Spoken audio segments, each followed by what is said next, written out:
شروع اللہ کا نام لے کر جو بڑا مہربان نہایت رحم والا ہے۔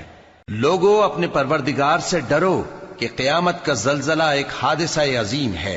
اے مخاطب، جس دن تو اس کو دیکھے گا اس دن یہ حال ہوگا کہ تمام دودھ پلانے والی عورتیں اپنے بچوں کو بھول جائیں گی اور تمام حمل والیوں کے حمل گر پڑیں گے، اور لوگ تجھ کو مدہوش نظر آئیں گے، حالانکہ وہ مدہوش نہیں ہوں گے بلکہ عذاب دیکھ کر مدہوش ہو رہے ہوں گے۔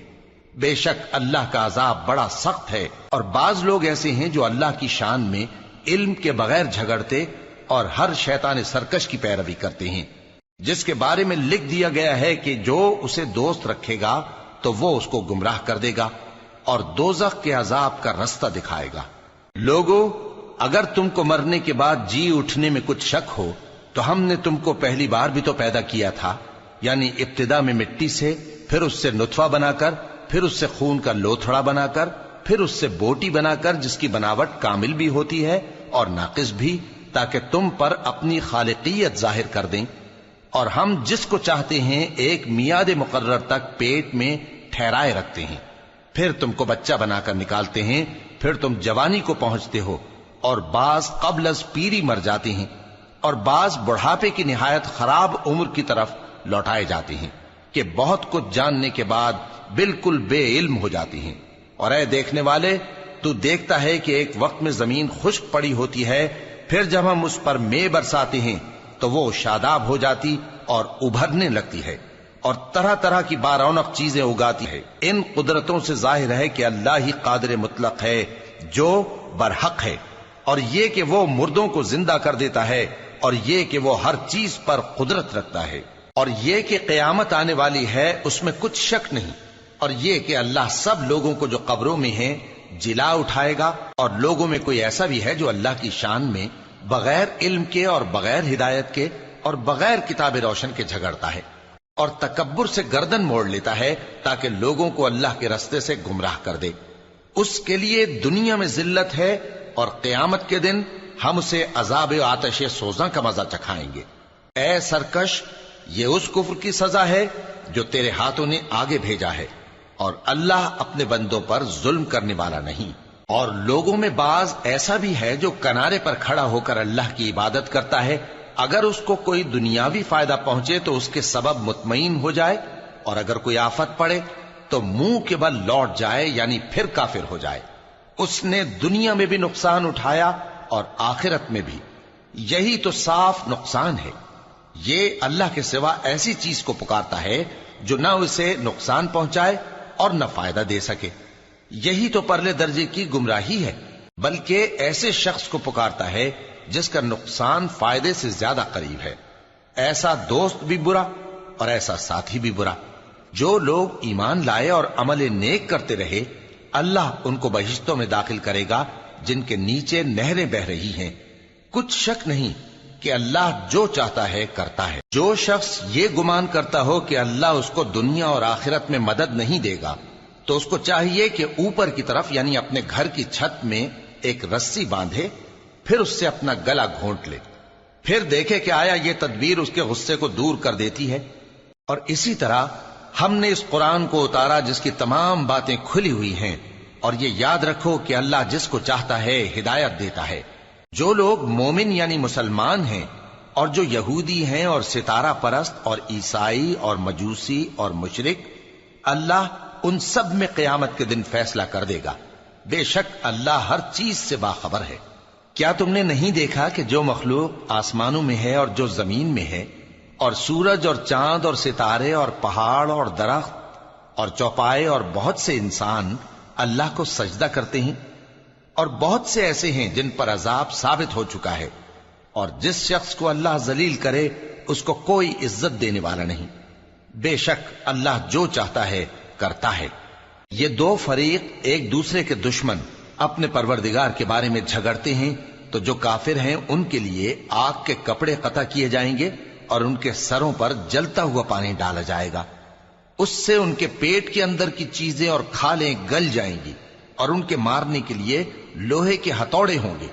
جب وہ چاہیں گے کہ اس رنج و تکلیف کی وجہ سے دوزخ سے نکل جائیں تو پھر اسی میں لوٹا دیے جائیں گے، اور کہا جائے گا کہ جلنے کے عذاب کا مزہ چکھتے رہو۔ جو لوگ ایمان لائے اور عمل نیک کرتے رہے، اللہ ان کو بہشتوں میں داخل کرے گا جن کے تلے نہریں بہ رہی ہیں، وہاں ان کو سونے کے کنگن پہنائے جائیں گے اور موتی، اور وہاں ان کا لباس ریشمی ہوگا، اور ان کو اچھی بات کی طرف رہنمائی کی گئی اور خوبیوں والے مالک کی راہ بتائی گئی۔ جو لوگ کافر ہیں اور لوگوں کو اللہ کے رستے سے اور مسجد حرام سے، جسے ہم نے لوگوں کے لیے یکساں عبادت گاہ بنایا ہے، روکتے ہیں، خواہ وہ وہاں کے رہنے والے ہوں یا باہر سے آنے والے، اور جو اس میں شرارت سے کجروی و کفر کرنا چاہے تو اس کو ہم درد دینے والے عذاب کا مزہ چکھائیں گے۔ اور ایک وقت تھا جب ہم نے ابراہیم کو خانہ کعبہ کا مقام بتا دیا اور ارشاد فرمایا کہ میرے ساتھ کسی چیز کو شریک نہ کیجو، اور طواف کرنے والوں اور قیام کرنے والوں اور رکوع کرنے والوں اور سجدہ کرنے والوں کے لیے میرے گھر کو صاف رکھا کرنا، اور لوگوں میں حج کے لیے اعلان کر دو کہ تمہاری طرف پیدل اور دبلے دبلے اونٹوں پر جو دور دراز رستوں سے چلے آتے ہوں سوار ہو کر چلے آئیں، تاکہ اپنے فائدے کے کاموں کے لیے حاضر ہوں۔ اور قربانی کی ایام معلوم میں مویشی چوپایوں کے ذبح کے وقت جو اللہ نے ان کو دیے ہیں ان پر اللہ کا نام لیں۔ اب اس میں سے تم خود بھی کھاؤ اور خستہ حال ضرورت مند کو بھی کھلاؤ۔ پھر چاہیے کہ لوگ اپنا میل کچیل دور کریں اور منتیں پوری کریں اور اس قدیم گھر یعنی بیت اللہ کا طواف کریں، یہ ہمارا حکم ہے۔ اور جو شخص ادب کی چیزوں کی جو اللہ نے مقرر کی ہیں تعظیم کرے تو یہ اس کے پروردگار کے نزدیک اس کے حق میں بہتر ہے۔ اور تمہارے لیے مویشی حلال کر دیے گئے ہیں سوائے ان کے جو تمہیں پڑھ کر سنائے جاتے ہیں، تو بتوں کی پلیدی سے بچو اور جھوٹی بات سے پرہیز کرو، صرف ایک اللہ کے ہو کر اور اس کے ساتھ شریک نہ ٹھہرا کر۔ اور جو شخص کسی کو اللہ کے ساتھ شریک مقرر کرے تو وہ گویا ایسا ہے جیسے آسمان سے گر پڑے، پھر اس کو پرندے اچک لے جائیں یا ہوا کسی دور کی جگہ اڑا کر پھینک دے۔ یہ ہمارا حکم ہے۔ اور جو شخص ادب کی چیزوں کی جو اللہ نے مقرر کی ہیں تعظیم کرے تو یہ کام دلوں کی پرہیزگاری سے ہے۔ ان میں ایک وقت مقرر تک تمہارے لیے فائدے ہیں، پھر ان کو اس قدیم گھر یعنی بیت اللہ تک پہنچنا اور ذبح ہونا ہے۔ اور ہم نے ہر ایک امت کے لیے قربانی کا طریق مقرر کر دیا ہے تاکہ جو مویشی چوپائے اللہ نے ان کو دیے ہیں ان کے ذبح کرنے کے وقت ان پر اللہ کا نام لیں۔ سو تمہارا معبود ایک ہی ہے، تو اسی کے فرما بردار ہو جاؤ اور عاجزی کرنے والوں کو خوشخبری سنا دو۔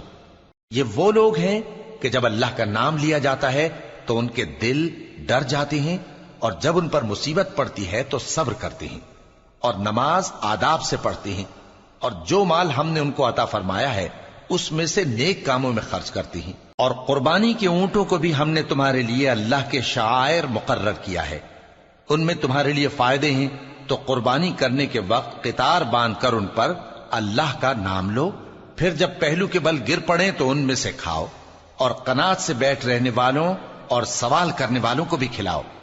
اس طرح ہم نے ان کو تمہارے زیر فرمان کر دیا ہے تاکہ تم شکر کرو۔ اللہ تک نہ ان کا گوشت پہنچتا ہے اور نہ خون، بلکہ اس تک تمہاری پرہیزگاری پہنچتی ہے۔ اسی طرح اللہ نے ان کو تمہارے زیر فرمان کر دیا ہے تاکہ اس بات کے بدلے کہ اس نے تم کو ہدایت بخشی ہے اسے بزرگی سے یاد کرو۔ اور اے پیغمبر، نیکوکاروں کو خوشخبری سنا دو، اللہ تو مومنوں سے ان کے دشمنوں کو ہٹاتا رہتا ہے۔ بے شک اللہ کسی خیانت کرنے والے ناشکرے کو دوست نہیں رکھتا۔ جن مسلمانوں سے خواہ مخواہ لڑائی کی جاتی ہے ان کو اجازت ہے کہ وہ بھی لڑیں، کیونکہ ان پر ظلم ہو رہا ہے، اور اللہ ان کی مدد کرے گا، وہ یقیناً ان کی مدد پر قادر ہے۔ یہ وہ لوگ ہیں کہ اپنے گھروں سے ناحق نکال دیے گئے، انہوں نے کچھ قصور نہیں کیا، ہاں یہ کہتے ہیں کہ ہمارا پروردگار اللہ ہے۔ اور اگر اللہ لوگوں کو ایک دوسرے سے نہ ہٹاتا رہتا تو خانقاہیں اور گرجے اور یہودیوں کے عبادت خانے اور مسلمانوں کی مسجدیں جن میں اللہ کا کثرت سے ذکر کیا جاتا ہے گرائی جا چکی ہوتی۔ اور جو شخص اللہ کی مدد کرتا ہے اللہ اس کی ضرور مدد کرتا ہے، بے شک اللہ توانا ہے، غالب ہے۔ یہ وہ لوگ ہیں کہ اگر ہم ان کو ملک میں حکومت دے دیں تو نماز قائم کریں اور زکوٰۃ ادا کریں اور نیک کام کرنے کا حکم دیں، اور برے کاموں سے منع کریں، اور سب کاموں کا انجام اللہ ہی کے اختیار میں ہے۔ اور اگر یہ لوگ تم کو جھٹلاتے ہیں تو ان سے پہلے نوح کی قوم اور عاد اور سمود کی قومیں بھی اپنے پیغمبروں کو جھٹلا چکی ہیں، اور قوم ابراہیم اور قوم لوط بھی، اور مدین کے رہنے والے بھی، اور موسیٰ بھی تو جھٹلائے جا چکے ہیں۔ لیکن میں کافروں کو مہلت دیتا رہا، پھر میں نے ان کو پکڑ لیا، تو دیکھ لو کہ میرا عذاب کیسا سخت تھا۔ چنانچہ بہت سی بستیاں ہیں کہ ہم نے ان کو تباہ کر ڈالا کہ وہ نافرمان تھیں، سو وہ اپنی چھتوں کے بل گری پڑی ہیں، اور بہت سے کنویں بیکار اور بہت سے مضبوط محل ویران پڑے ہیں۔ سو کیا ان لوگوں نے ملک میں سیر نہیں کی تاکہ ان کے دل ایسے ہوتے کہ ان سے سمجھ سکتے، اور کان ایسے ہوتے کہ ان سے سن سکتے؟ بات یہ ہے کہ آنکھیں اندھی نہیں ہوتی، بلکہ دل جو سینوں میں ہیں وہ اندھے ہو جاتے ہیں۔ اور یہ لوگ تم سے عذاب کے لیے جلدی کر رہے ہیں، اور اللہ اپنے وعدے کے خلاف ہرگز نہیں کرے گا۔ اور بے شک تمہارے پروردگار کے نزدیک ایک روز تمہارے حساب کی روح سے 1000 برس کے برابر ہے۔ اور بہت سی بستیاں ہیں کہ میں ان کو مہلت دیتا رہا جبکہ وہ نافرمان تھیں، پھر میں نے ان کو پکڑ لیا، اور میری ہی طرف لوٹ کر آنا ہے۔ اے پیغمبر، کہہ دو کہ لوگوں میں تو تم کو کھلم کھلا خبردار کرنے والا ہوں، تو جو لوگ ایمان لائے اور کام نیک کیے ان کے لیے بخشش اور عزت کی روزی ہے، اور جن لوگوں نے ہماری آیتوں میں اپنے خیال میں ہمیں عاجز کرنے کے لیے دوڑ دھوپ کی، وہ اہل دوزخ ہیں۔ اور ہم نے تم سے پہلے کوئی رسول اور نبی نہیں بھیجا مگر اس کا یہ حال تھا کہ جب وہ کوئی آرزو کرتا تھا تو شیطان اس کی آرزو میں وسوسہ ڈال دیتا تھا، تو جو وسوسہ شیطان ڈالتا ہے اللہ اس کو دور کر دیتا ہے، پھر اللہ اپنی آیتوں کو مضبوط کر دیتا ہے، اور اللہ علم والا ہے، حکمت والا ہے۔ غرض اس سے یہ ہے کہ جو وسوسہ شیطان ڈالتا ہے اس کو ان لوگوں کے لیے جن کے دلوں میں بیماری ہے اور جن کے دل سخت ہیں ذریعہ آزمائش ٹھہرائے۔ بے شک ظالم لوگ مخالفت میں دور جا پڑے۔ اور یہ بھی غرض ہے کہ جن لوگوں کو علم عطا ہوا ہے وہ جان لیں کہ وہ یعنی وحی تمہارے پروردگار کی طرف سے حق ہے، تو وہ اس پر ایمان لائیں اور ان کے دل اللہ کے آگے عاجزی کریں۔ اور جو لوگ ایمان لائے ہیں اللہ ان کو سیدھے رستے کی طرف ہدایت کرتا ہے، اور کافر لوگ ہمیشہ اس کی طرف سے شک میں رہیں گے، یہاں تک کہ قیامت ان پر ناگہاں آ جائے یا ایک نامبارک دن کا عذاب ان پر آ واقع ہو۔ اس روز بادشاہی اللہ ہی کی ہوگی اور وہ ان میں فیصلہ کر دے گا، تو جو لوگ ایمان لائے اور عمل نیک کرتے رہے وہ نعمت کے باغوں میں ہوں گے، اور جو کافر ہوئے اور ہماری آیتوں کو جھٹلاتے رہے ان کے لیے ذلیل کرنے والا عذاب ہوگا۔ اور جن لوگوں نے اللہ کی راہ میں ہجرت کی پھر مارے گئے یا مر گئے ان کو اللہ اچھی روزی دے گا، اور بے شک اللہ بہترین رزق دینے والا ہے۔ وہ ان کو ایسے مقام میں داخل کرے گا جسے وہ پسند کریں گے، اور اللہ تو جاننے والا ہے، بردبار ہے۔ یہ بات اللہ کے ہاں ٹھہر چکی ہے، اور جو شخص کسی کو اتنی ہی ایذا دے جتنی ایذا اس کو دی گئی، پھر اس شخص پر زیادتی کی جائے تو اللہ اس کی مدد کرے گا۔ بے شک اللہ معاف کرنے والا ہے، بخشنے والا ہے۔ یہ اس لیے کہ اللہ رات کو دن میں داخل کرتا ہے اور دن کو رات میں داخل کرتا ہے، اور اللہ تو سننے والا ہے، دیکھنے والا ہے۔ یہ اس لیے کہ اللہ ہی برحق ہے، اور جس چیز کو کافر اللہ کے سوا پکارتے ہیں وہ باطل ہے، اور اس لیے کہ اللہ اونچی شان والا ہے، بڑا ہے۔ کیا تم نہیں دیکھتے کہ اللہ آسمان سے مے برساتا ہے تو زمین سرسبز ہو جاتی ہے؟ بے شک اللہ مہربان ہے، خبردار ہے۔ جو کچھ آسمانوں میں ہے اور جو کچھ زمین میں ہے اسی کا ہے، اور بے شک اللہ بے نیاز ہے، قابل ستائش ہے۔ کیا تم نہیں دیکھتے کہ جتنی چیزیں زمین میں ہیں سب اللہ نے تمہارے زیر فرمان کر رکھی ہیں، اور کشتیاں بھی جو اسی کے حکم سے سمندر میں چلتی ہیں، اور وہ آسمان کو تھامے رہتا ہے کہ زمین پر نہ گر پڑے مگر اس کے حکم سے۔ بے شک اللہ لوگوں پر نہایت شفقت کرنے والا مہربان ہے۔ اور وہی تو ہے جس نے تم کو حیات بخشی، پھر تم کو مارتا ہے، پھر تمہیں زندہ بھی کرے گا، اور انسان تو بڑا ناشکرا ہے۔ ہم نے ہر ایک امت کے لیے بندگی کی ایک راہ مقرر کر دی ہے، کہ اسی طرح وہ بندگی کرتے ہیں، تو یہ لوگ تم سے اس معاملے میں جھگڑا نہ کریں، اور تم لوگوں کو اپنے پروردگار کی طرف بلاتے رہو، بے شک تم سیدھے رستے پر ہو۔ اور اگر یہ تم سے جھگڑا کریں تو کہہ دو کہ جو عمل تم کرتے ہو اللہ ان سے خوب واقف ہے۔ جن باتوں میں تم اختلاف کرتے ہو اللہ تم میں قیامت کے روز ان کا فیصلہ کر دے گا۔ کیا تم نہیں جانتے کہ جو کچھ آسمان اور زمین میں ہے اللہ اس کو جانتا ہے؟ یہ سب کچھ کتاب میں لکھا ہوا ہے، بے شک یہ سب اللہ کو آسان ہے۔ اور یہ لوگ اللہ کے سوا ایسی چیزوں کی عبادت کرتے ہیں جن کی اس نے کوئی سند نازل نہیں فرمائی، اور نہ ان کے پاس اس کی کوئی دلیل ہے، اور ظالموں کا کوئی بھی مددگار نہیں ہوگا۔ اور جب ان کو ہماری صاف صاف آیتیں پڑھ کر سنائی جاتی ہیں تو ان کی شکل بگڑ جاتی ہے، اور تم ان کے چہروں میں صاف طور پر ناگواری دیکھتے ہو۔ ایسا لگتا ہے کہ جو لوگ ان کو ہماری آیتیں پڑھ کر سناتے ہیں ان پر حملہ کر دیں گے۔ کہہ دو کہ میں تم کو اس سے بھی بری چیز بتاؤں، وہ دوزخ کی آگ ہے جس کا اللہ نے کافروں سے وعدہ کیا ہے، اور وہ برا ٹھکانہ ہے۔ لوگوں، ایک مثال بیان کی جاتی ہے، اسے غور سے سنو کہ جن لوگوں کو تم اللہ کے سوا پکارتے ہو وہ ایک مکھی بھی نہیں بنا سکتے اگرچہ اس کے لیے سب اکٹھے ہو جائیں، اور اگر مکھی ان سے کوئی چیز چھین لے جائے تو اسے اس سے چھڑا نہیں سکتے۔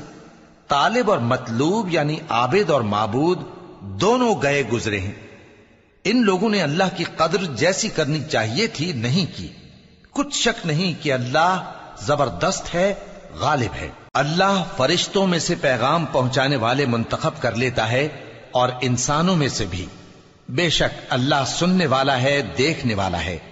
جو ان کے آگے ہے اور جو ان کے پیچھے ہے وہ اس سے واقف ہے، اور سب کاموں کا رجوع اللہ ہی کی طرف ہے۔ مومنوں، رکوع کرتے اور سجدہ کرتے اور اپنے پروردگار کی عبادت کرتے رہو اور نیک کام کرو تاکہ فلاح پاؤ، اور اللہ کی راہ میں جہاد کرو جیسا جہاد کرنے کا حق ہے۔ اس نے تم کو منتخب کیا ہے اور تم پر دین کی کسی بات میں تنگی نہیں کی، اور تمہارے لیے تمہارے باپ ابراہیم کا دین پسند کیا۔